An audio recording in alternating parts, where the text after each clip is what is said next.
அண்ணாமலை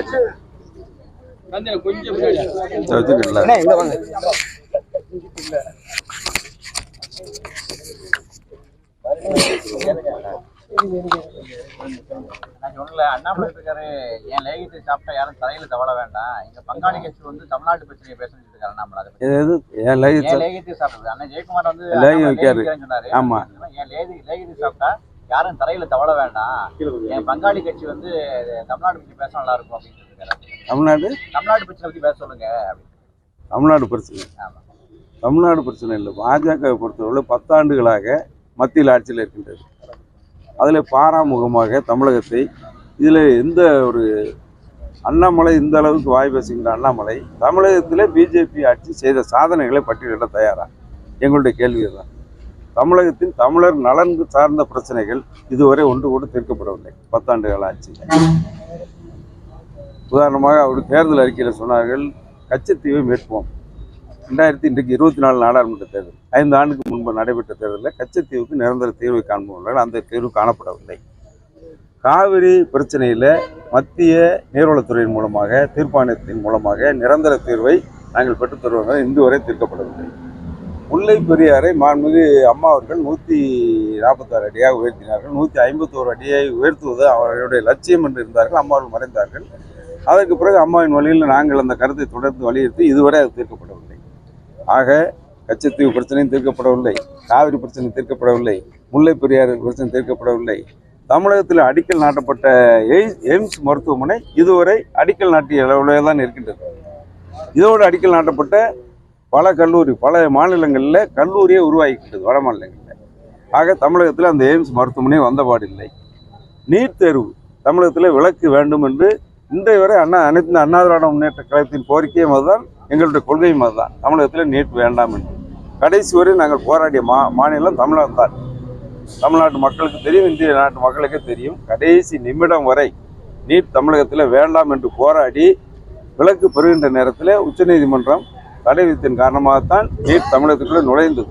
மீண்டும் விலக்கு கேட்டிருந்தோம், விலக்கு இதுவரை அளிக்கப்படவில்லை.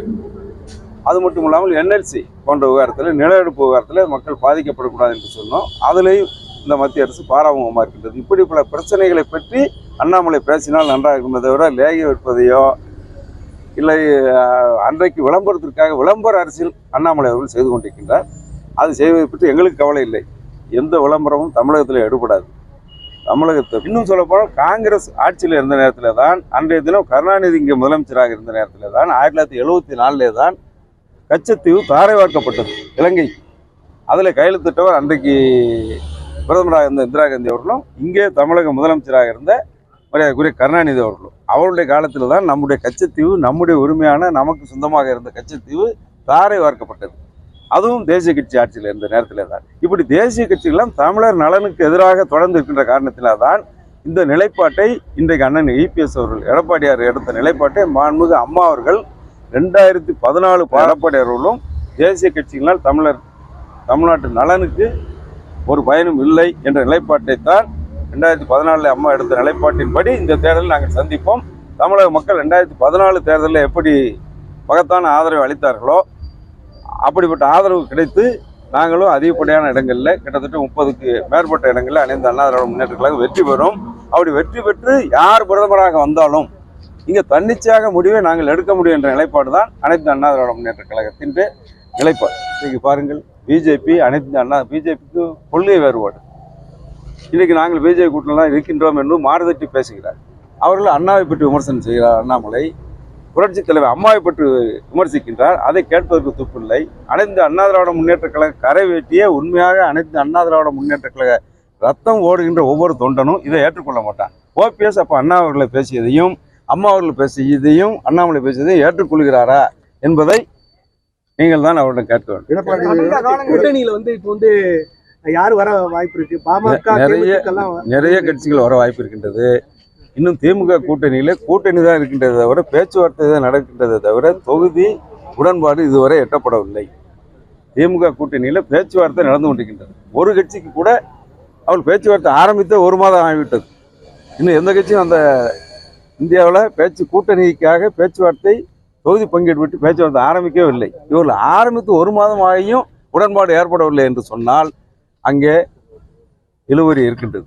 இன்னும் சொல்லப்போனால் அவர்கள் அனைத்து கூட்டணி கட்சிகளையும் திருப்திப்படுத்துவது இயலாத காரியமாக இருக்கும். அவர்கள் அந்த கூட்டணியிலிருந்து பல கட்சிகள் வெளியேறலாம். அனைத்து அண்ணா திராவிட முன்னேற்ற கழகத்தில் இன்றைக்கு பேச்சுவார்த்தை நடைபெற்று நாங்கள் இன்னும் அந்த கட்டத்துக்கு செல்லவில்லை. அவர்களை போல பகுதி உடன்பாடு என்ற கட்டத்துக்கு நாங்கள் செல்லாமல் இப்போது பேச்சுவார்த்தை துவங்கி இருக்கின்றோம். ஏன்னு சொன்னால் இன்னும் கால அவகாசம் இருக்கின்றது. தேர்தலே அறிவிக்கப்படவில்லை. தேர்தல் அறிவிக்கப்பட்ட பிறகுதான் கூட்டணி பேச்சுவார்த்தை தொகுதி பங்கீடெல்லாம் வேகம் எடுக்கும். அது தமிழகத்தில் மட்டுமல்ல, இந்திய அளவில் அதுதான் அந்த நடைமுறை தான். அந்த நடைமுறை நாங்கள் பின்பற்றி வருகிறோம். தேர்தல் அறிவிப்பதற்கு முன்பாக நாங்களும் இப்போ கூட்டணி பேசிக் கொண்டிருக்கின்றோம். விரைவில் பல்வேறு கட்சிகள் நீங்கள் எதிர்பார்க்காத தமிழகமே அசந்து போகின்ற அளவிற்கு மெகா கூட்டணி நிச்சயமாக அனைத்து அண்ணா திராவிட முன்னேற்ற கழக தலைமையில் உருவாகும்.